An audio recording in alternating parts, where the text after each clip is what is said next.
Estoy muy contento de estar acá para intentar explicar algunas cosas, enfocándome en el tema de la cuestión de las familias y el sistema de cuidados, que es la punta por donde arranca la cosa en esta reunión, en este seminario. Yo les decía que el tema de la discapacidad es tan fuerte, cómo no lo asumimos nosotros hasta que nos toca o nos toca por algún familiar, ¿no?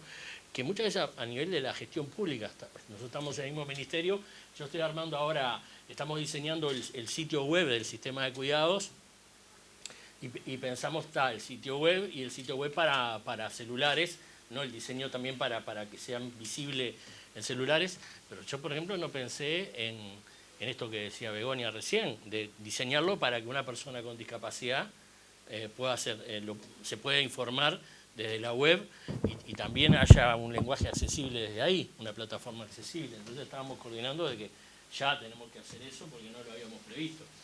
Entonces, como se sabe o no se sabe, no sé, el sistema de cuidados está en un proceso de creación y están discurriendo dos procesos. Un primer proceso, que es un proceso legal a nivel parlamentario, que se está generando la ley que va a crear el Sistema Nacional Integrado de Cuidados. Ha sido aprobada, ha tenido media sanción en la Cámara de Senadores la ley el jueves pasado, creo, o miércoles, y ahora pasa a la Cámara de Diputados y esperemos que más temprano que tarde, con el debido tiempo que van a tener que tener los legisladores para poder legislar con seriedad y con responsabilidad, pero que más temprano que tarde podamos tener ya ese marco legal para funcionar. Y por otro lado, venía discurriendo en paralelo, porque la vida sigue y hay que estar preparándose para el momento en que se va a alargar la cosa. En estos 5 meses lo que hemos estado haciendo es diseñando los servicios y prestaciones del sistema y definiendo las metas del sistema para el quinquenio y realizando el presupuesto anexo, ¿no? Que va a tener que ir como mensaje presupuestal al Parlamento el 31 de agosto a más tardar. Ayer hemos terminado de diseñar el presupuesto, hemos terminado de acordar la propuesta presupuestal que va a ir al Consejo de Ministros y bueno, estamos en ese momento y en esa fase. ¿Está? Entonces, el tema es entorno familiar y desarrollo social. Y lo primero que quiero decir, leerles, cuando leía, ¿no? Participación activa de la familia, la 1045, y el acápite que sitúa la reunión es ventajas de la inclusión de la familia en un sistema de cuidados, rol de la familia en el diseño, implementación y evaluación del apoyo que recibe en materia de cuidados, mecanismos inclusivos para involucrar a la familia, colaboración de todos los miembros del hogar. Aquí hay una primera cuestión que me pareció interesante plantearlo porque yo tengo una diferencia con esta cuestión. Para mí, las familias ya son parte del sistema de cuidados. No hay que incluirla. La propia concepción del sistema incluye a las familias, en nuestra concepción. Es decir, nosotros estamos diseñando una ley del sistema de cuidados y un primer plan quinquenal que va a tener servicios, presupuesto y metas. Pero el sistema de cuidados es otra cosa. El sistema de cuidados, incluso como lo define la ley, es un sistema público-privado y es el conjunto de las acciones que la sociedad y el Estado realizan para garantizar el derecho de hacer cuidados que tienen las personas que están en situación de dependencia. Ese es el punto de arranque. Y es muy importante esto, no es una sutileza discursiva o retórica. Si yo pienso que el sistema de cuidados son las acciones que realiza el Estado, estoy pensando en un sistema de cuidados que está circunscrito a la órbita del Estado y lo que el Estado haga. Si yo digo que el sistema de cuidados es una cuestión de la sociedad, entonces tengo que incluir las acciones que desde la sociedad civil se realizan, desde, en este caso, las familias y también desde el Estado, y ver cómo articulamos virtuosamente todas estas cosas. Y ese es el punto de partida nuestro. No es ni el primero, es el segundo. ¿Se entiende? Entonces, esa es una primera cuestión de concepción. ¿Qué es el cuidado? El cuidado tiene una doble condición, es un derecho y es una función social. ¿Ah? El derecho tiene que ver con, dice, bueno, lo leemos, como una función social que implica la promoción de la autonomía personal y la atención y la asistencia a las personas que están en dependientes. ¿Cómo se define la dependencia? La dependencia se define en función de la imposibilidad parcial o total de habérselas consigo mismo en actividades de la vida diaria, de la vida cotidiana. Es decir, cuando yo enfrento por las razones que sea, una serie de limitaciones para poder habérmelas conmigo mismo, para bañarme, para comer, para salir de mi casa, para vestirme, para organizarme, para un montón. Hay 100 y pico de indicadores de esto que definen la condición de dependencia. Y dependiendo del gradiente del nivel de dificultades que yo pueda tener para vérmelas con esas situaciones de la vida diaria, es si estoy en una situación de dependencia leve, de dependencia moderada o de dependencia severa. ¿De acuerdo? Básicamente hay como dos grandes bloques, dos grandes grupos de poblaciones dependientes. Por un lado están los más chiquitos y las más chiquitas, los niños y las niñas de 0 a 3 años, que están en una situación de dependencia, pero no porque tengan limitaciones, sino porque están, y algo planteabas tú, porque están en un periodo del ciclo vital donde todavía no tienen una plena autonomía. El reverso de la otra cara de la moneda de la dependencia es la autonomía, ¿verdad? Entonces, cuando una persona es óptimamente autónoma, deja de ser dependiente, ¿verdad? Y lo contrario, ¿no? Entonces, por eso son las dos caras de una misma moneda. Los niños y las niñas que nacen, que empiezan, tienen que ser acompañados y todavía no han conseguido la plena autonomía en el ejercicio de su vida.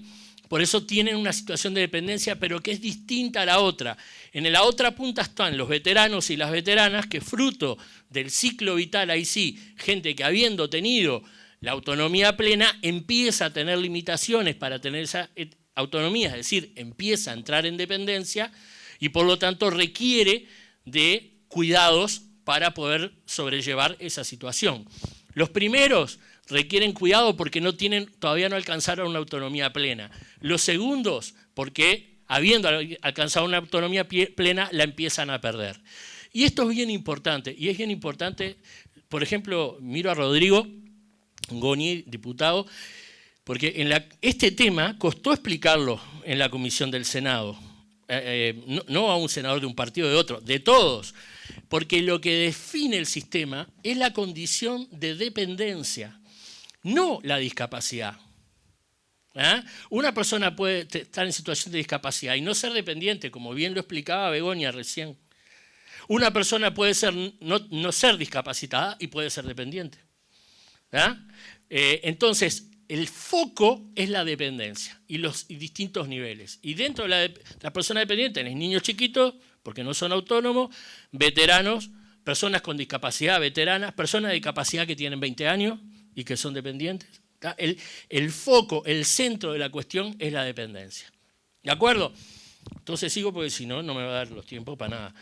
Esto lo vamos a pasar, es como hemos llegado al proceso que hemos llegado para poder plantearnos la cuestión de un sistema de cuidado. Yo siempre digo que las sociedades son inteligentes cuando se plantean tareas que están en condiciones de realizar.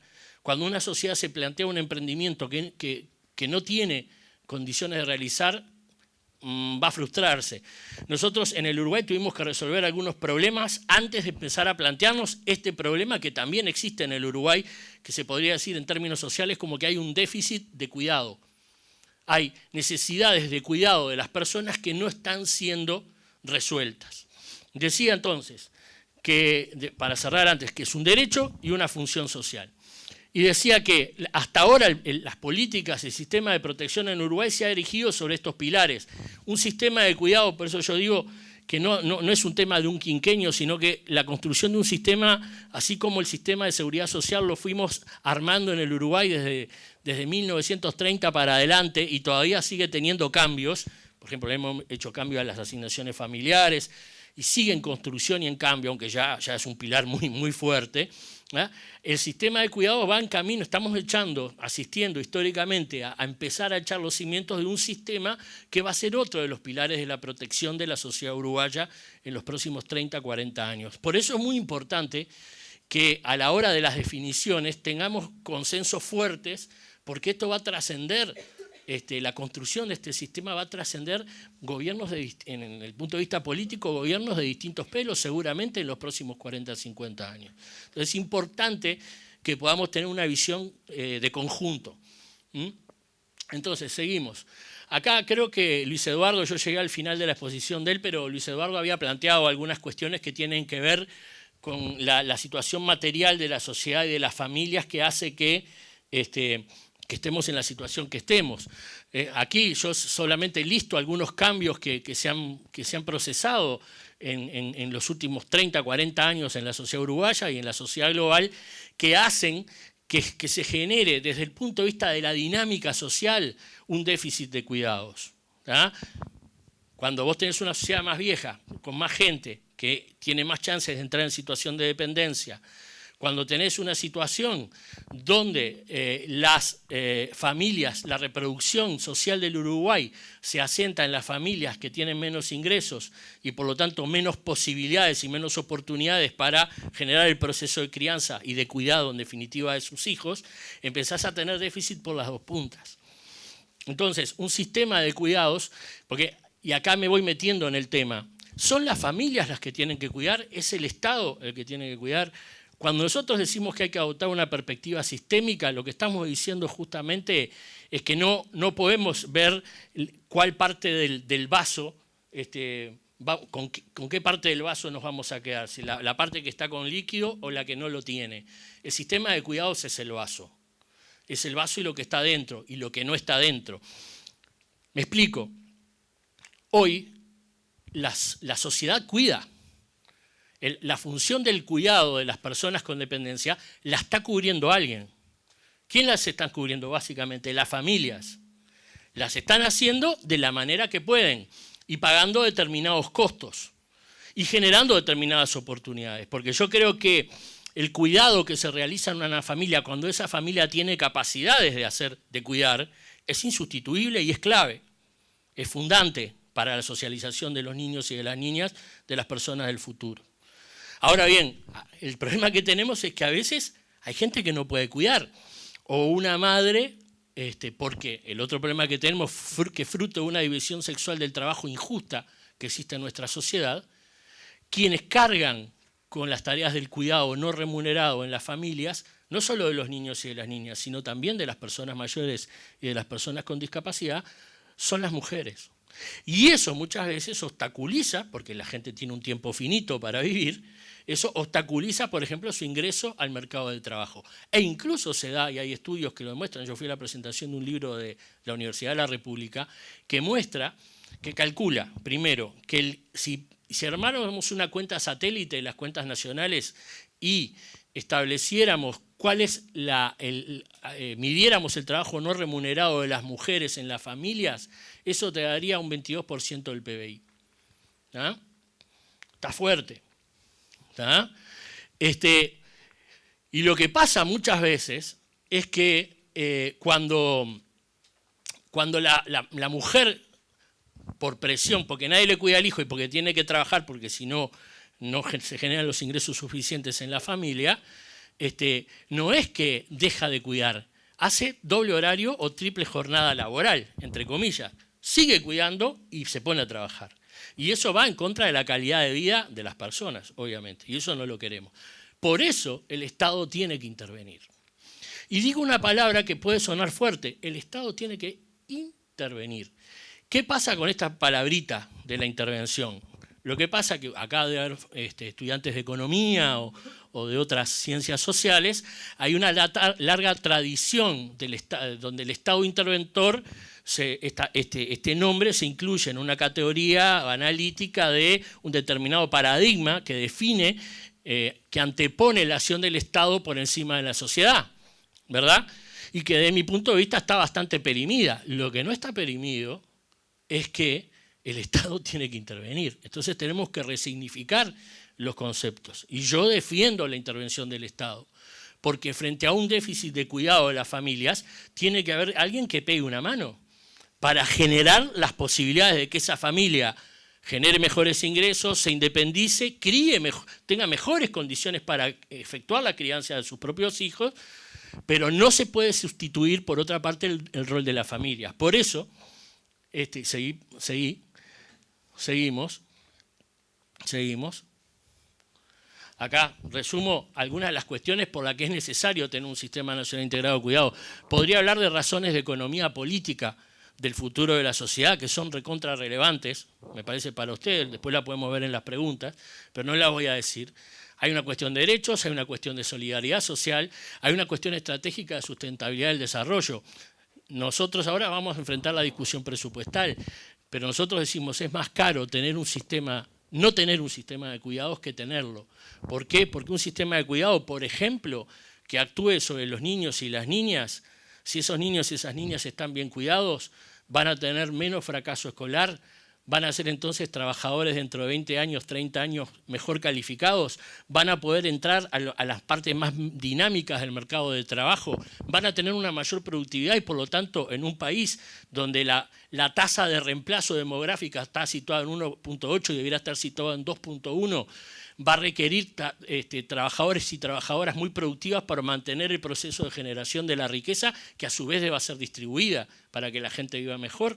Por lo tanto, la apuesta desde un sistema de cuidados a los niños y a las niñas entre los 0 y 3 años hoy es una apuesta a los que le van a pagar la jubilación a ustedes o a mí dentro de 20 o 30 años y los que van a financiar el sistema de seguridad social. Entonces, ese es una cuestión de derechos, pero también es estratégica en clave del bienestar futuro, presente y futuro de la sociedad uruguaya. Por eso hay que apostar. Y por eso la inversión ahora es ganancia, ahora también en términos de derechos, pero también es ganancia para dentro de 20 o 30 años. Ese es el posicionamiento que nosotros tenemos. Entonces, estos son los principios del sistema: la solidaridad, la universalidad, la corresponsabilidad y la autonomía relacional. ¿Qué quiere decir esto rápidamente? Universalidad, porque el sistema no está dirigido a las personas dependientes pobres, sino que el sistema va a estar dirigido a todo. Lo que va a definir es la condición de dependencia, no la condición económica, porque como bien decía Begoña, para el caso de la discapacidad, es bien democrática la cuestión de la discapacidad. O sea, corta, y la dependencia también corta todos los niveles, todas las clases sociales, los estratos, como lo quieran llamar.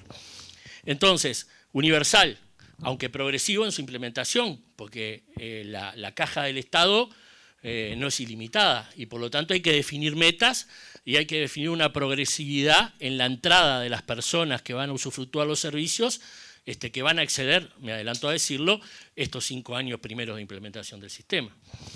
Así como el FONASA, a partir de la reforma de la salud, generó un cronograma de ingreso al Fondo Nacional de Salud que termina en el 2016, entrando distintos colectivos, primero entrando los niños, etcétera.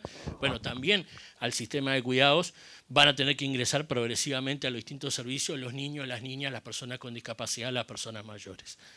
Solidaridad, porque se requiere esto, porque hay que tener una visión de solidaridad social, de que estamos, como sociedad, nos estamos haciendo cargo de un problema que es de todos nosotros y que es del prójimo, que es del que tenemos al lado, de la que tenemos al lado, que no lo tenemos hoy nosotros, pero lo podemos tener mañana. De corresponsabilidad, decimos de corresponsabilidad entre Estado, mercado, familias y comunidad. ¿Por qué? Porque el Estado debe asumir su responsabilidad por estas cosas que yo estaba explicando. Porque hay un déficit que es social y que el Estado, como condensación de la sociedad que representa o que debe representar los intereses de la sociedad, tiene que ir a resolver ese problema y tiene que garantizar el ejercicio de esos derechos. Pero también de corresponsabilidad, por ejemplo, ¿dónde se juega el tema de la corresponsabilidad entre Estado y familias? Es que el Estado no puede sustituir la responsabilidad de las familias en el cuidado de los hijos y de las hijas. Nosotros no pretendemos generar, por ejemplo, centros de primera infancia para que las madres y los padres se olviden de sus hijos y no tengan que pensar en nada. Esa sería una muy mala lectura del sistema de cuidados. Lo que nosotros queremos es resolver parte del tiempo para que el papá, la mamá puedan hacer otras cosas que mejoran las condiciones de vida de la familia, o el ocio, o el tiempo libre, o dedicarse, ¿no? Pero hay una parte que el Estado no puede educar a los niños, no los puede criar, no los puede socializar en los valores. ¿Ah? Eso es intransferible. Ahí tenemos que tener familias que tengan capacidad de hacer eso. Hay muchas familias que hoy no tienen la capacidad de hacer eso. Ahora, el Estado no lo puede sustituir, el Estado tiene que dar herramientas. Yo dirigí un programa hace 15 años en la Intendencia de Montevideo, cuando Mariano Arana era el intendente. Dirigí el área de infancia de la Intendencia de Montevideo y yo dirigía un programa que se llama Programa Nuestros Niños y dentro de ese programa teníamos un programa que se llamaba Programa Padres e Hijos, donde lo que hacíamos era trabajar con padres y madres, sobre todo de familias de sectores vulnerables, cómo criar al hijo. Y me acuerdo una vez que fui a una guardería ahí en el Cilindro y fui a un cierre, a una evaluación del curso y me senté ahí en la ronda con los papás y la mamá que habían participado y un padre que tendría 21 años se puso a llorar y me decía, yo ahora siento que puedo ser padre. A mí me tocó ser padre, pero yo no tenía la más pálida idea que era ser padre. Ahora siento que puedo ser un buen padre. Y para mí eso, viste, cuando vos estás haciendo una cosa y sentís que hay un efecto directo sobre lo que vos generás, un cambio no solo en la condición material de la gente, sino en la posibilidad de asumir desafíos, como ese muchacho, ese gurí, que decía, bueno, ahora yo sí puedo ser papá. Para mí es un premio impresionante y eso es lo que tenemos que entender. Podemos dar herramientas de ese estilo para que la gente, las familias puedan cumplir. Vieron que yo no hablo de la familia, hablo de las familias, pero esa es otra discusión que no importa, porque a mí me parece que para poder atender adecuadamente la situación desde la política pública, que es lo que nos toca a nosotros, tenemos que tener una correcta identificación de que los arreglos familiares varían mucho. Y tenemos que ser pragmáticos a la hora de gestionar la política pública, más allá de las ideologías. Tenemos que asumir que hoy tenemos un 20 y pico o 30% de familias monoparentales con jefatura femenina. Esa no es la familia que tengo yo, que soy padre de 2 hijos, estoy en la supuesta media uruguaya, ya no es más la media uruguaya. ¿Tá? Hay muchas familias, muchos hogares unipersonales en el Uruguay. O sea, ha cambiado la cosa y los que tenemos la responsabilidad de diseñar servicios no podemos diseñar servicios para una familia que me gustaría tener. Debemos diseñar servicios que funcionen para las familias que hay. Si no, estamos gastando más la plata de los uruguayos. Entonces, y autonomía relacional, porque no se trata de que la persona solo gane más autonomía a ella, sino que la autonomía, el ganar, una persona que está en una situación de independencia, cuando gana autonomía, está en relación con otra persona que lo cuida y que de alguna manera cede parte de su tiempo para cuidarlo a él. Entonces, la autonomía hay que mirarla en términos relacionales, no solo en términos de un logro individual. Están jugadas relaciones en la posibilidad de el ganar autonomía de una persona. Eso también te conecta con esta otra cuestión, con este otro principio. La autonomía no es solo individual, sino que es relacional y por lo tanto requiere un componente de solidaridad que está por atrás. Sigo, si no, no voy a llegar. Los componentes del sistema son estos. A veces se piensa que los sistemas son los servicios que vamos a hacer para los niños, para las personas dependientes. No, tiene que haber una política regulatoria. ¿Saben ustedes que hay 4 mecanismos de supervisión distintos hoy en los servicios de primera infancia? ANET tiene 2, uno para los jardines públicos y otro para los jardines privados, de los colegios privados. CAIF tiene 1 para el plan CAIF. Y el MEC, el Ministerio de Educación, tiene 1 para las mal llamadas guarderías privadas. ¿Por qué hay 4 sistemas de supervisión si los niños de 0 a 3 debían tener servicios con los mismos estándares de calidad y debieran haber los mismos indicadores para evaluar los procesos de educación inicial que se generan ahí? Porque la política pública se ha pensado históricamente, desde el siglo XX hasta hoy también, inclusive con nuestros gobiernos, se ha pensado de los servicios y no se ha pensado de las personas. Y si no invertimos la lógica de la gestión, no vamos a generar impactos adecuados. Entonces, hay toda una política regulatoria. ¿Quién está cuidando en el Uruguay, además de las familias hoy? ¿El sector privado? ¿Las empresas de servicios de acompañante? ¿Con qué criterios? Ninguno. Hay un nicho de mercado, hay gente que puede pagar servicios de acompañante y las empresas dan a su aire. Y no está mal, porque no les podés pedir que hagan algo que no tienen que hacer. Nosotros lo vamos a hacer. Nosotros tenemos que regular el mercado de las empresas de acompañantes para meterlas dentro del sistema, para que provean servicios, pero no cualquier tipo de servicio. Tenemos que definir estándares de calidad. Tenemos que ver los trabajadores del cuidado que están trabajando y que van a trabajar en esas empresas, cuáles son los mínimos de formación que les vamos a exigir, como cualquier otro empleo. Porque se trata nada más ni nada menos que meterse en una familia y de que vos, que de repente tenés tu papá o tu mamá en situación de dependencia, tenés que confiar a una tercera persona que parte del tiempo que vos cuidás, que se te libere para que esa otra persona lo cuide. Menuda confianza le estás trasladando al otro y responsabilidad a su vez. Entonces hay que asegurarse de que esas personas estén formadas. Entonces hay que tener una política de formación, que ya la tenemos diseñada, dicho sea de paso. Y hay que tener acá entran ustedes. Tenemos que tener una política de gestión de la información y el conocimiento. En términos de información es lo que tiene que ver con sistemas de información, porque son claves para poder identificar y seguir, monitorear y evaluar las políticas que estamos desarrollando, para hacer la trazabilidad de un niño, ¿tá? De cómo pasa por los sistemas y qué logros va teniendo y que no se nos caiga en el pasaje del CAIF a la escuela pública, por ejemplo. ¿Tá? Bueno, es fundamental. Y del conocimiento. ¿Saben ustedes que cuando yo me metí en esto, el 2 de marzo, pregunté cuántas son los adultos mayores dependientes en el Uruguay? Lo sabíamos. ¿Saben cuál era el dato que teníamos? Una encuesta que hizo la Universidad Telefónica de 500 casos para averiguar situación de dependencia de personas mayores, que bien hecha, que dio un N, ¿tá? De un porcentaje, y después transfirieron y aplicaron ese porcentaje en la encuesta continua de hogares para hacer la expansión de la población, para inferir la población final a la que habría que dedicarse. Yo dije, esto es muy débil. No porque la facultad no haya hecho bien la encuesta, sino porque porque claro, como la cuestión social del cuidado no estaba planteado, la estadística nacional no la mide la dependencia. Por suerte había habido una encuesta de protección social, longitudinal de protección social del BPS, que estaba cerrando en abril, que nos permitió, ahí sí, preguntaban dependencia por primera vez, y entonces pudimos acceder a un dato más sólido, que nos permitió empezar a diseñar los servicios y a escalar la cobertura, a hacer el presupuesto, etc. Entonces, ¿por qué digo esto? Porque hay una agenda de construcción de conocimiento, tanto de la economía política, tanto de la sociología, de la antropología, de un montón de disciplinas, desde la ingeniería, porque hay que pensar en sistémicamente.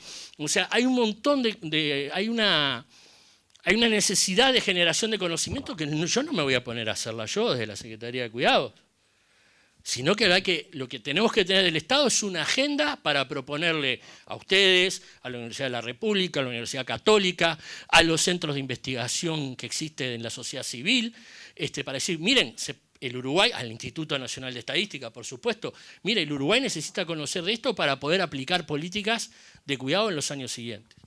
Y comunicación ni que hablar. Si vos querés tener más servicios de cuidado para niños, para personas mayores, para personas con discapacidad que tengan dependencia, entonces tenés que tener trabajadores del cuidado. Y si querés tener trabajadores del cuidado, tenés que tener gente que quiera ser trabajador de cuidado.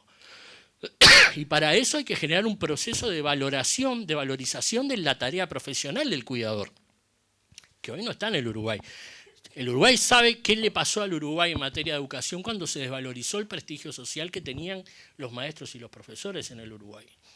Entonces nosotros tenemos una tarea cultural muy importante, que no es solo hacer una campaña de sensibilización en la televisión, que tiene que ver con la difusión, con hacer entender la relevancia social que tiene esto, que es muy fuerte, que es muy relevante y es una condición de viabilidad de la política pública. No es solo las restricciones de la política pública, no es la plata que vamos a tener en el presupuesto, es si vamos a tener los recursos humanos formados, es si vamos a tener la gente que quiera trabajar. en esta tarea. Entonces, afrontamos muchos desafíos, como ustedes, yo cada vez digo, pucha, para que me metí en esto, pero en realidad sarna con gusto no pica, ¿no? Uno está muy motivado para lo que se va a hacer. Estas son las orientaciones, anda dándole clic, responsabilidad estatal, perspectiva de derecho de géneros. Cuando hablaba de corresponsabilidad, también hablaba de corresponsabilidad de género, es decir, hoy hay una prestación que sirve el BPS, que es el medio horario por cuidado del niño que nace hasta los 5 meses, hoy lo vamos a ir extendiendo, y puede elegir el hombre o la mujer. El 98% de las personas que podrían elegir a quién cuidan, quién se toma el medio horario para cuidar, son las mujeres. O sea, cuando el Estado da la posibilidad de ejercer la corresponsabilidad del cuidado, y eso pasa a ser una decisión de la familia en la que el Estado no debe ni puede intervenir, terminan siendo las mujeres.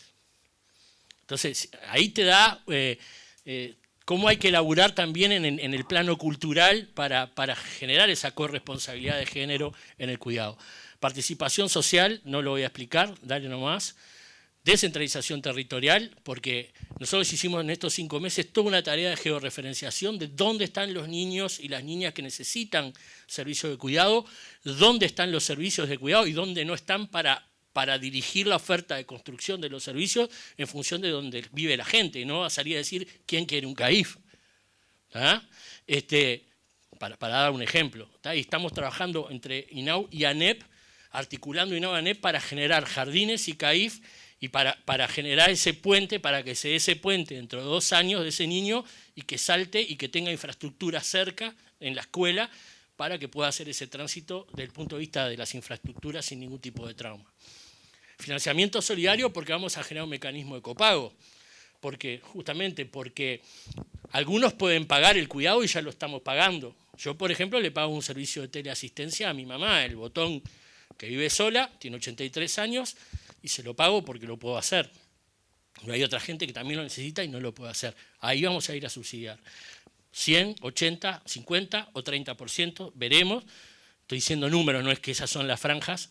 Estoy dando ejemplos, y en otros lo van a poder pagar y con eso van, pero eso sí, nos vamos a asegurar que la gente que la pueda pagar como yo, esté segura que tiene un servicio de calidad igual al que se le brinda y se le transfiere el subsidio para que pueda tener el servicio. Financiamiento solidario, calidad obviamente, tenemos una oportunidad de, si vamos a instalar servicios nuevos, vamos a instalarlos a ver que salgan y después nos preocupamos por la calidad del servicio. Tenemos la chance, si vamos a hacer servicio nuevo, de eso. Eso a veces te lleva más despacio, ¿no? Porque, claro, la tentación del político es, vamos al resultado, ¿no? Vamos a generar los servicios, bueno, pero vamos a hacernos la pregunta desde ya por la calidad de ese servicio. Gradualidad y progresividad, porque los recursos son escasos y no se puede hacer todo a la vez, y además no hay condiciones, hay otras restricciones para implementar. Entonces, rendición de cuentas, porque en la rendición de cuentas es clave. También tenemos que tener mecanismos de exigibilidad para que la gente pueda decir, hey, a mí me están maltratando aquí, o un cuidador se pueda quejar, o sea, mecanismos de exigibilidad para quejas, reclamos, denuncias, y que el Estado se tiene que hacer cargo de eso. Y por supuesto rendición de cuentas más general de la política, ¿no? Es decir, en qué usamos la plata, qué hicimos, cuánta gente entró, dónde estuvieron las fallas, qué hicimos bien. Eso, bueno, la ley prevé que haya un informe anual a la Asamblea General para dar cuenta de cómo va. Para mí eso es muy... Yo he tenido el privilegio de ser legislador también y defendí mucho el control parlamentario, digamos, de las acciones del gobierno de turno, porque hoy está el Frente Amplio en el gobierno, pero mañana hay otro, y hay que pensarlo institucionalmente. Esto es muy importante, que un país tenga mecanismos de control parlamentario y otros tipos de accountability, como se dice, para que el país se desarrolle con seriedad, digamos. Esta es la estructura básica, que no me voy a meter en esto de la institucionalidad, una junta de cuidados con 9 organismos, 10, porque se agrega el Congreso de Intendentes ahora en la ley, una Secretaría Nacional de Cuidados, que es la que juega de pivot y de articulador del sistema, y un comité consultivo que va a estar integrado por miembros de la academia, de la sociedad, o sea, del mundo académico, de la sociedad civil, del sector productivo, del sector privado y del sector sindical, del mundo del trabajo. Ese lo tenemos que reglamentar apenas se haga la ley, y ahí, por ejemplo, las universidades, el mundo académico tendrá que definir su representación ahí. Seguimos. Esto es lo que yo le decía, el cambio que queremos impulsar en la gestión de la política pública es pasar de la lógica de los servicios a la lógica de las personas. Y muy rápidamente voy a presentar lo que sería el portal del cuidado, que nosotros le llamamos, hoy lo tiramos miró a la periodista del Observador, hoy lo tiramos en la prensa esto. Estamos diseñando un portal de cuidado que no es un sitio web, sino que es como el corazón por donde va a entrar la población para poder definir si entra o no en los servicios. Vamos a partir de las necesidades de las personas y no de los servicios. Este eje es el que divide la demanda de la oferta. En la demanda, ¿quiénes están? Están las personas que son sujetos de la política, ¿verdad? Y están en un territorio dado donde vamos a ver que tener mecanismos de conexión, pero van a llegar aquí y vamos a tener, me voy a quedar con esta general, van a llegar aquí, va a haber un mecanismo de ingreso, vamos a un filtro en el sentido bueno de la palabra filtro, en el sentido de que hay que ver si esa persona está en situación de dependencia o no, se hace una visita, se aplica el baremo de la dependencia que está validado internacionalmente y luego hay una unidad de prestaciones que va a hacer un reporte de derechos y le dice, mira, esta persona tiene determinados problemas pero no está en situación de dependencia, tendría que ser cubierto por otro servicio social del MIDES o de salud pública o lo que fuera, o sí le corresponde y ahí hay que comunicar, hacer el seguimiento de que esa persona se haga con el servicio y después hacer todo el proceso de supervisión. Del lado de la demanda, ¿quiénes están? De la oferta, están los trabajadores y trabajadoras del cuidado. ¿Ah?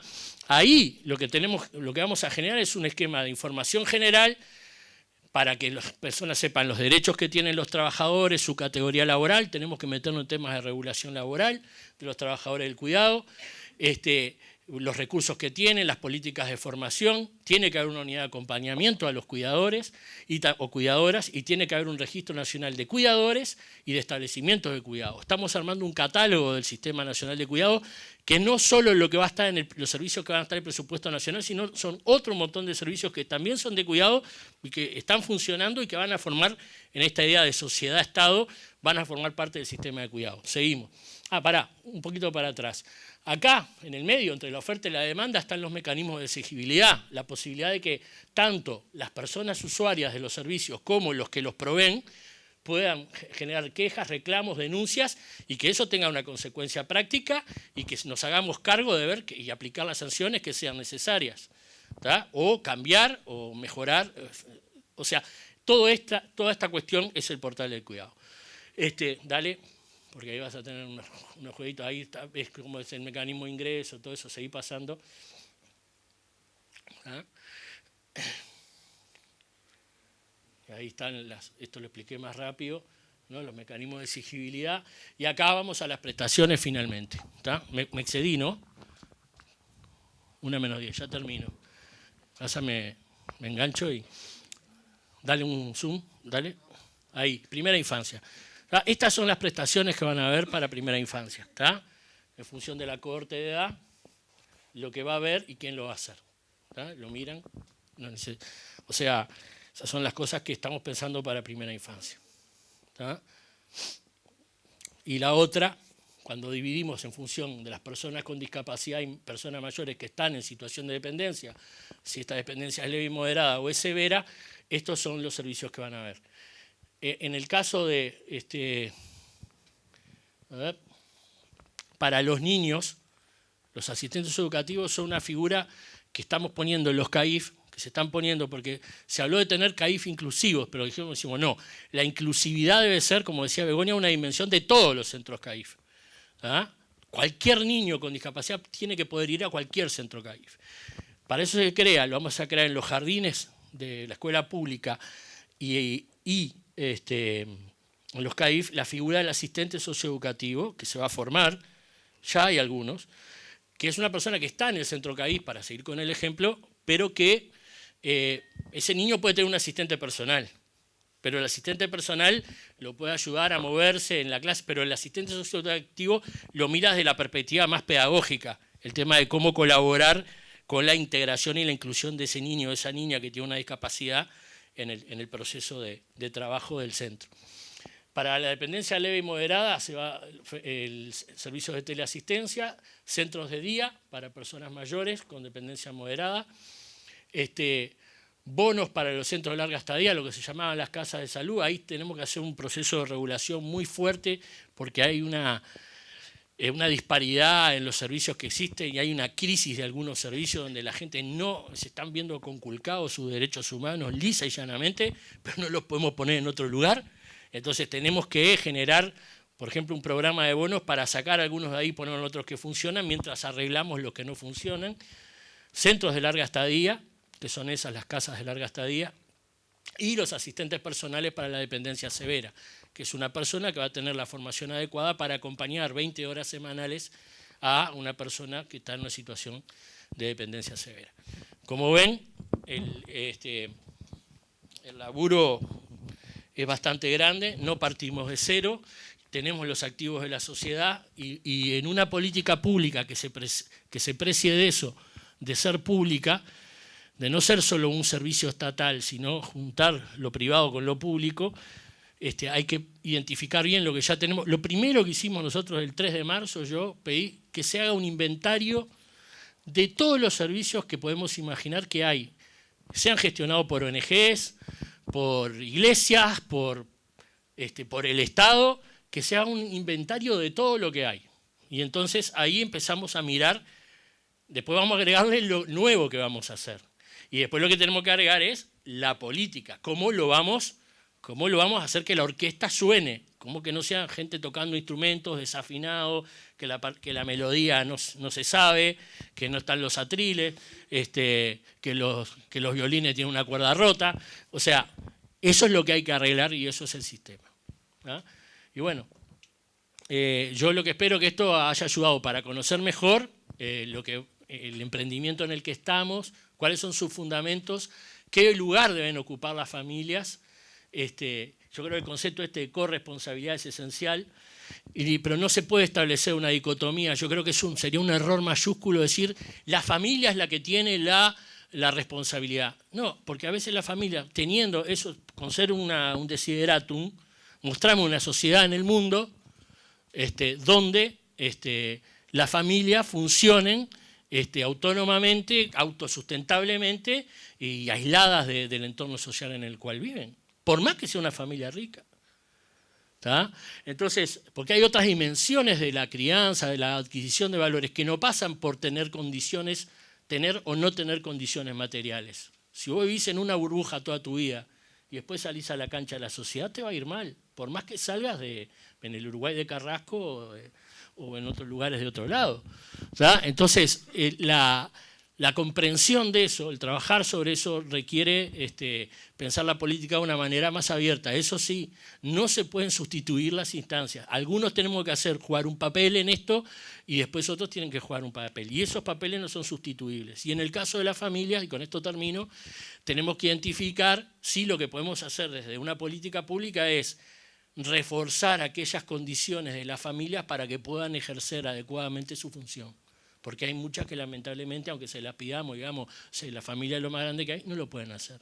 Entonces, si nos queremos, nos tapamos los ojos y no lo vemos y no hacemos nada, y entonces justificamos, es la responsabilidad de la familia, y así marchan las cosas. Entonces, cada uno en su justo término, sin sustituir los roles, haciéndose corresponsable y con una visión solidaria. Bueno, espero que le haya sido útil. Muchísimas gracias, muy buena suerte.